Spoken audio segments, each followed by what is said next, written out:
সুপ্রিয় দর্শক, বিএনপির সরকার ক্ষমতায় আসার পরপরই যেন আওয়ামী লীগ নতুন করে জীবন ফিরে পেল এমনটাই মনে হচ্ছে। তারেক রহমান ক্ষমতায় বসার পরপরই দেখা গিয়েছে কিছু কিছু জায়গায় আওয়ামী লীগের অফিস খুলে দেয়া হয়েছে। তাছাড়া আওয়ামী লীগের যেসব নেতাকর্মী লুকিয়েছিল তারাও আবার প্রকাশ্যে আসতে শুরু করেছে।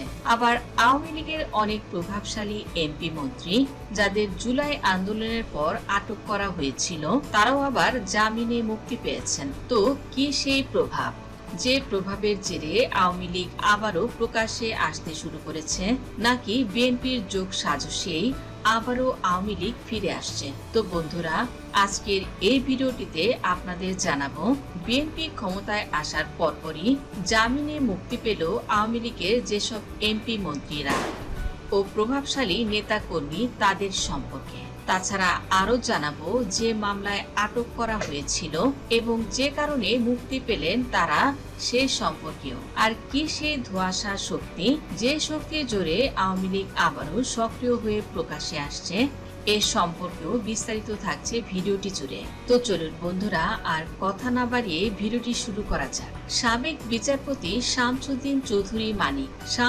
চৌধুরী মানিক বাংলাদেশ সুপ্রিম কোর্টের আপিল বিভাগের একজন অবসরপ্রাপ্ত বিচারক, যিনি বেশ কিছু বিতর্কিত মামলার জন্য পরিচিতি লাভ করেছিলেন।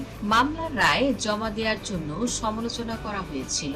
অনেক বিতর্কে জড়িয়ে থাকার কারণে তিনি তার শেষ কর্মদিবসে অ্যাটর্নি জেনারেল অফিস এবং সুপ্রিম কোর্ট বার অ্যাসোসিয়েশন থেকে বিদায়ী সংবর্ধনা পাননি। তাছাড়া তিনি সুপ্রিম কোর্টের মতো জায়গার বিচারক হওয়া সত্ত্বেও সবসময় শেখ হাসিনা ও তার পিতা শেখ মুজিবের গুণগান গেয়েছেন। আওয়ামী লীগের হয়ে একনিষ্ঠ কাজ করে গেছেন। তাছাড়া শামসুদ্দিন চৌধুরী মানিক 2022 সালের 3রা অক্টোবর একটি বেসরকারি টেলিভিশনের টক শোতে অংশ নিয়ে জিয়াউর রহমানকে রাজাকার আর যুদ্ধ অপরাধী হিসেবে অভিভূত করেন। এর আগে 2021 সালের 15 ফেব্রুয়ারি একটি সেমিনারে বিচারপতি মানিক বলেছিলেন জিয়াউর রহমান মুক্তিযোদ্ধা ছিলেন না, তিনি ছিলেন মুক্তিযুদ্ধে অনুপ্রবেশকারী। এসব মন্তব্য করে তিনি বারবার সমালোচিত হয়েছেন। শেখ হাসিনার সরকারের পতনের পর 23 আগস্ট 2024 তারিখে তিনি সিলেটের কানাইঘাট উপজেলার সীমান্তবর্তী ডনা এলাকা দিয়ে ভারতে পালিয়ে যাওয়ার চেষ্টা করেন। ভারতে যাওয়ার সময় বিজেপির একটা টহল দল সীমান্তে তাকে আটক করে। ঘটনার পরের দিন শামসুদ্দিন চৌধুরীকে কানাইঘাট থানায় হস্তান্তর করা হয়। পুলিশ তাকে 54 ধারায় আটক দেখিয়ে আদালতে হাজির করে। এ সময় আদালত প্রাঙ্গণে বিএনপির নেতাকর্মী এবং দলীয় আইনজীবীরা শামসুদ্দিন চৌধুরীকে বেধড়ক কিল ঘুষি মারেন। অনেকে ডিম ও জুতা নিক্ষেপ করেন। এছাড়া শামসুদ্দিন চৌধুরীর নাম উল্লেখ করে কূটনৈতিকমূলক স্লোগানও দেন এবং শারীরিকভাবে লাঞ্ছিত করে তাকে জখম করেন। হামলায় শামসুদ্দিন চৌধুরী মারাত্মকভাবে আহত হন। তার শরীরে অতিরিক্ত রক্তক্ষরণ হয় ও একটি অন্ডকোষ ফেটে যায়। পরে তাকে তাৎক্ষণিকভাবে হাসপাতালে ভর্তি করা হয় এবং রাত 9:15টার দিকে জরুরি ভিত্তিতে অস্ত্রোপচার করা হয়। এরপর থেকে তিনি কারাগারে ছিলেন। সম্প্রতি আদালতের নির্দেশে তিনি জামিন পেয়েছেন। সেলিনা হায়াৎ আইভী, আওয়ামী লীগের অত্যন্ত প্রভাবশালী নেত্রী ও নারায়ণগঞ্জ সিটি কর্পোরেশনের সাবেক মেয়র সেলিনা হায়াৎ আইভী জামিন পেয়েছেন। বৈষম্য বিরোধী ছাত্র আন্দোলনের সময় সহিংস ঘটনাকে কেন্দ্র করে আলোচনায় আসেন নারায়ণগঞ্জ সিটি কর্পোরেশনের সাবেক মেয়র সেলিনা হায়াৎ আইভী। 2024 সালের 20 জুলাই নারায়ণগঞ্জের সিদ্ধিরগঞ্জ এলাকায় আন্দোলনের সময় সংঘর্ষ ও অগ্নিকাণ্ডের একটি ঘটনায় কয়েকজন শ্রমিক নিহত হন।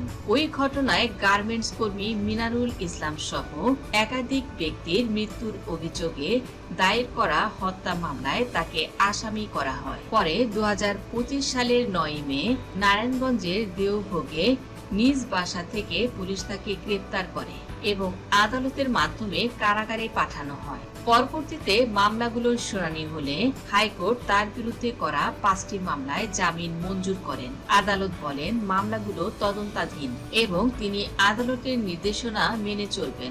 এই বিবেচনায় তাকে জামিন দেয়া হয়। ফলে দীর্ঘদিন কারাগারে থাকার পর আইনি প্রক্রিয়ার মধ্যেই মামলার বিচার মোকাবেলা করার সুযোগ পান সেলিনা হায়াত আইভী। এ পর্যায়ে জেবুন্নেসা আফরোজ 18 ফেব্রুয়ারি বরিশাল সদর আসনের সাবেক সংসদ সদস্য ও মহানগর আওয়ামী লীগের সহসভাপতি জেবুন্নেসা আফরোজ জামিন পেয়েছেন। এর আগে আগস্টে আওয়ামী লীগ সরকারের পতনের পর জেবুন্নেসা আফরোজ ঢাকায় তার নিজ বাসায় অবস্থান করছিলেন। 16 মে রাতে জেবুন্নেসাকে ওই বাসা থেকে আটক করা হয়। ঢাকা মহানগর গোয়েন্দা পুলিশের একটি দল তাকে আটক করেছে। এরপর বৈষম্য বিরোধী ছাত্র আন্দোলন চলাকালে রাজধানীর ভাটারা থানা এলাকায় শামীম মিয়া হত্যা চেষ্টা মামলায় তাকে গ্রেফতার দেখিয়ে 17 মে আদালতের মাধ্যমে কারাগারে পাঠানো হয়। রাশেদ খান মেনন আওয়ামী লীগের অন্যতম প্রভাবশালী নেতা ও আওয়ামী লীগের মন্ত্রিসভার সাবেক মন্ত্রী হলেন রাশেদ খান মেনন।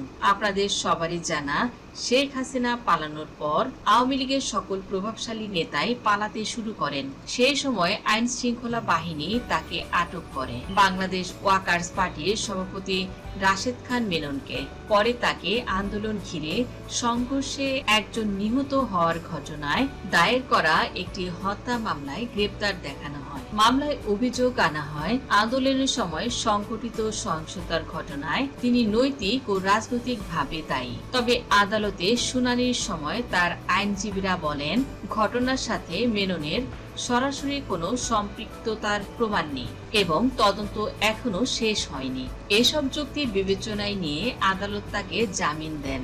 এর আগে এই রাশেদ খান যেমন বিভিন্ন সময় জিয়াউর রহমান ও তার পরিবারকে নিয়ে বিভিন্ন সময় আপত্তিকর মন্তব্য করেন, আর সেই আওয়ামী লীগের নেতাদেরই বিএনপি ক্ষমতায় আসার পর একে একে মুক্ত করছেন। ব্যাপারটা কিন্তু ধোঁয়াশায় রয়েছে।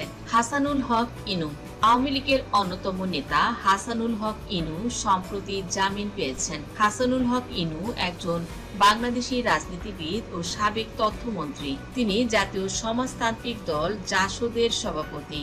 2024 সালে ছাত্র গণ অভ্যুত্থানে শেখ হাসিনার পতনের পরে 26 আগস্ট 2024-এ উত্তরার একটি বাসা থেকে তাকে গ্রেফতার করা হয়। পরে তাকে নিউ মার্কেট থানায় একটি হত্যা মামলায় গ্রেফতার দেখানো হয়। অভিযোগ ছিল, কোটা সংস্কার আন্দোলনের সময় সংঘর্ষে এক ব্যবসায়ী নিহত হওয়ার ঘটনায় করা মামলায় তাকে আসামি করা হয়েছে।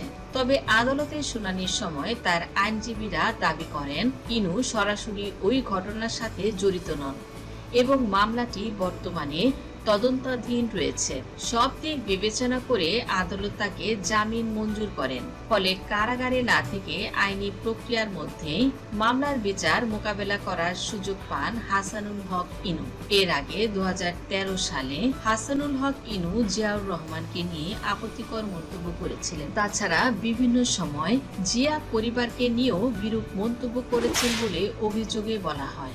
এছাড়া সম্প্রতি সন্ত্রাস বিরোধী আইনের একটি মামলায় 3 মাস কারাভোগের পর জামিনে মুক্তি পেয়েছেন সাংবাদিক আনিস আলমগীর। তাছাড়া জামিন প্রাপ্ত অন্য 2 নেতা হলেন বরিশাল মহানগর ছাত্রলীগের সাবেক সভাপতি ও সদর উপজেলার সাবেক ভাইস চেয়ারম্যান জসিম উদ্দিন এবং মহানগর যুবলীগের যুগ্ম আহ্বায়ক মাহমুদুল হক খান মামুন। তারা সবাই জুলাই হত্যা মামলার আসামি। এভাবে প্রতিদিনই দীর্ঘ হচ্ছে আওয়ামী লীগ নেতাদের জামিনের তালিকা।